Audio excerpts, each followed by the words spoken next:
சென்னையில அண்ணா சிலை இருக்குல்ல, மவுண்ட் ரோட்ல இப்படி கையை காட்டிட்டு நிக்கிறாருல, அதுல இருந்து ஏர்போர்ட் வரை 2 பக்கம் இருக்கிறது முழுக்க முழுக்க டோட்டலா வகுப்பு சொத்து. யாராரோ கட்டடம் கட்டி யாராரோ வாடகை வாங்கிட்டு இருக்காங்க. நம்மளுடைய மாண்புமிகு தமிழக முதல்வர் மு.க. ஸ்டாலின் அவர்கள் சட்டமன்றத்தில் ஆர்ப்பாட்டம் பண்றாருங்க.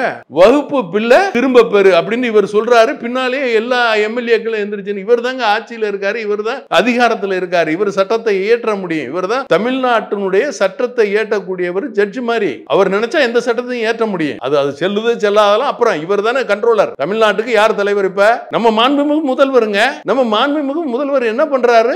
மாண்பை பொருந்திய சட்டமன்றத்தில் போய் அந்த பில்லை வாபஸ் வாங்க சொல்லி ஆர்ப்பாட்டம் பண்றாருங்க.